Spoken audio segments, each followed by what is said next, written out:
Firemná kultúra je podľa odborníkov dôležitejším základom pre úspešné fungovanie biznisu ako firemná stratégia. Môže pritiahnuť talenty, zlepšiť výkonnosť firmy, zvýšiť inovatívnosť či lojalitu zamestnancov. Aké sú znaky toho, že organizácia potrebuje zmeniť firemnú kultúru a do akej miery je dôležitá pre zamestnancov? To už je téma, o ktorej budeme hovoriť s našim hosťom. Je tu coach a konzultant pre oblasť firemnej kultúry Ján Menkina. Dobrý deň, prajem. Dobrý deň. Čo je, pán Menkina, vlastne firemná kultúra? Na základe akých atribútov sa dá povedať, že niekde tá firemná kultúra je dobrá a niekde naopak nie je? Vždycky, keď dáte dokopy ľudí, tak spolu vytvoria kultúru. To je ako keby prirodzená súčasť toho, keď ľudia spolu nejakým spôsobom interagujú. Neexistuje, že medzi sebou kultúru nevytvoria.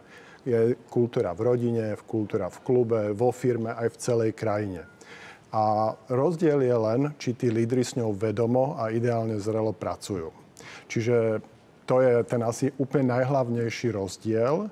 A dobrá, zdravá firemná kultúra je niečo, čo je mimoriadne atraktívne. To je niečo, o čom tí zamestnanci hovoria svojim kamarátom na pive, že vieš čo, že u nás to je takto a tí iní im závidia, že keby to u nás tak bolo.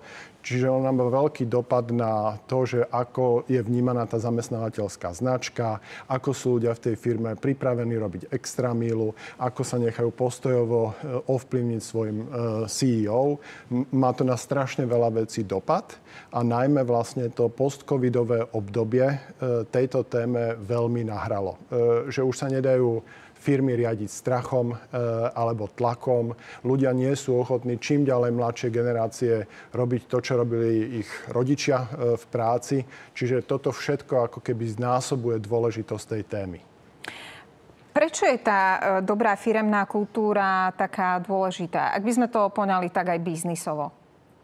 Je to zásadný faktor. Hovorili ste o tom, že vlastne ako je dôležitá pre naplňanie stratégie. Firma potrebuje, aby ten CEO, ten najvyšší líder, prišiel s víziou, kam tú firmu chceme dostať, čo ona, alebo organizácia, alebo aj štát chce dosiahnuť v ideálnom prípade. Tu predať tým zamestnancom tú víziu. Stratégia je vlastne ako keby cesta k tomu, že ako to dosiahnuť tú víziu. A kultúra na to vytvára to prostredie, aby ľudia vedeli, ako majú kráčať po tej ceste, jak sa majú pri tom k sebe chovať, čo robiť majú, nemajú, jak si majú dávať feedback, jak si majú byť k sebe úprimní, kto má o čom a ako rozhodovať, ako majú oslovovať úspechy. Má veľa takých rôznych dimenzií a v dobre nastavených firmách s tými dimenziami tí lídri vedomo pracujú. Aké máte skúsenosti so slovenskými firmami, ak hovoríme o úrovni firemnej kultúry? Za posledné roky sa táto téma stala veľmi aktuálnou.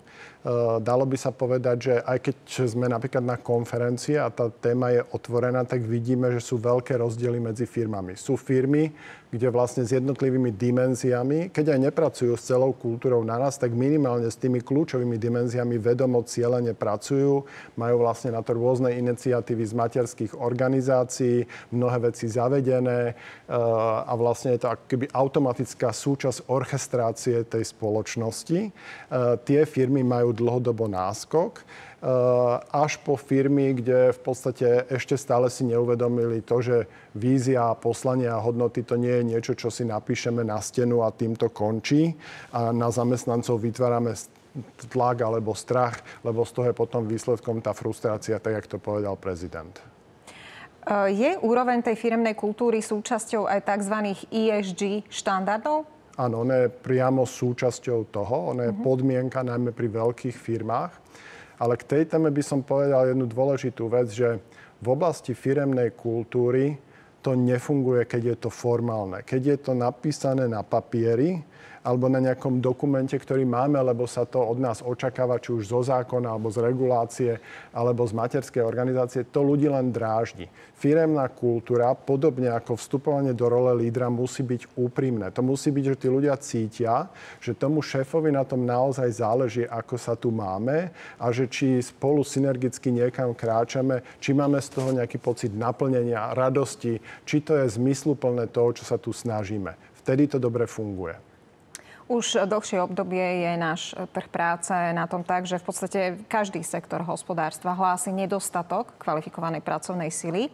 Do akej miery je práve firemná kultúra dôležitá pre uchádzačov o zamestnanie? Možno sa skúsme pozrieť aj práve na tú generáciu Z. Niekedy ako coach dostávam otázky, ktoré kým sú dopovedané, tak sú odpovedané. A toto je taká, že ste ju tak múdro položili, ale je to zásadne dôležité.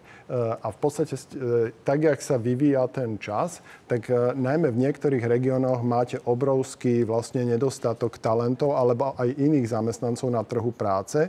Tam je ten tlak na to odlíšiť sa od konkurencie, napríklad firemnou kultúrou, o to väčší. Alebo v sektoroch, kde vlastne tí konkurenti nevedia priniesť zásadne inú produktovú ponuku, povedzme telko sektor alebo bankový sektor, a potrebujú sa niečím iným odlíšiť tú svoju značku a pritiahnuť a stabilizovať ten talent a motivovať ho, aby robil tú extra mílu, a tam je práve tá kultúra tá absolútne kľúčová. A keď sa na to pozrieme z pohľadu generácií, tak čím mladšia generácia, tým omnoho citlivejšia na to, že či mi to tu sedí. Tie najmladšie generácie majú v sebe obrovskú mieru slobody a tvorivosti vlastne hľadať to, aby mi to, ako sa cítim v tej práci, dávalo zmysel. Mohol som tam byť sám sebou, mohol som tam vniesť tvorivosť, mohol som tam vniesť všetky pre mňa dôležité dimenzie fungovania, a ak nie, tak veľmi ľahko hľadám niekde inde, kde by to mohlo lepšie zapasovať. Čiže musí chodiť do práce hlavne rád. Áno. To je ako keby, že úplne zásadný rozdiel. V minulosti tie predchádzajúce generácie chodili z rôznych motívov. Napríklad, že mám strach prísť o prácu, lebo splácam pôžičku, alebo starám sa o svojich blízkych, a chodili do práce so strachom a s nechuťou. Potom bola vlastne generácia, kedy sme chceli dokázať, že aj my na Slovensku vieme byť minimálne tak šikovní ako ľudia na západe a dosiahnuť to isté, a chceli sme sa vyrovnať. Čiže to bolo také súťaživé obdobie, a čím vlastne to ide ďalej, tak je to viacej o tej motivácie, nie dosahovaním cieľov, ale naplňaním zmyslu. Povedzme, že máme firmu, ktorá má veľký problém s fluktuáciou zamestnancov. Kde by podľa vás mala táto firma začať, ak by toto celé chcela zmeniť? Musí.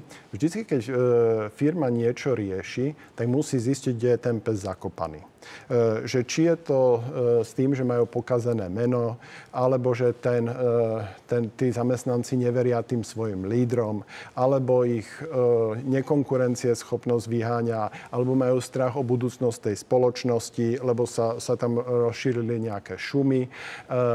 Ale v podstate vždycky treba zistiť ideálne u tých, ktorých odchádzajú, urobiť exit intervia, že čo sú presne tie dôvody, kvôli ktorým odchádzaš, a niečo vám ľudia formálne aj povedia, a potom ešte naprive zistiť, že a to, čo si nepovedal na tom HR, že čo boli tie dôvody odchodu, čo ešte sú tie iné veci, čo ti vadili. Že prečo, keď si sa ku nám pripájal a veril si v to, že tu nám môžeš tie svoje ambície naplniť, si to vzdal. A to je veľmi dôležité, aby sa tie informácie dostali k tomu manažmentu a úprimne s tým niečo chcel spraviť. Lebo v prípade, že aj ten manažment sa tie informácie dozvedá, ale z pohľadu nejakého ega alebo nejakých podobných vecí na to nereflektuje, tak ten zbytok zamestnancov vidí a to pôsobí rozkladne. Ako to zatiaľ vidíte? Ako na toto celé reagujú naši zamestnávateľia? Sú ochotní ísť do takýchto možno prieskumov alebo interných auditov? Zaujíma ich to vôbec? Áno, sú tam veľké rozdiely. Čím je tá inštitúcia na trhu, ako je napríklad Bratislava, kde je obrovský vlastne boj o ten talent a možnosti zmeniť job pre ľudí veľmi ľahké, o to viacej musia po týchto nástrojoch siahať, aby si vlastne tých kľúčových pritiahli a udržali. Sú ale žiaľ na Slovensku aj regióny, kde zamestnávateľia môžu ešte aplikovať postupy na zamestnancov, ktoré by boli, povedzme, v tomto regióne už nepredstaviteľné. A to je niečo, čo mi je ľúto, že keby som si mohol pre Slovensko niečo prijať, ja by som si prijal, aby v každej jednej firme sa ten manažment choval nielen z pohľadu nejakých ambícií a prosperity tej spoločnosti čo najlepšie a najkompetentnejšie, ale aj zrelo a aby sa tam ľudia cítili šťastní. Aby sme sa otvorili ako krajina, stali atraktívni pre talenty zo zahraničia. To by Slovensko veľmi potrebovalo. To bol Ján Menkina. Ďakujeme veľmi pekne.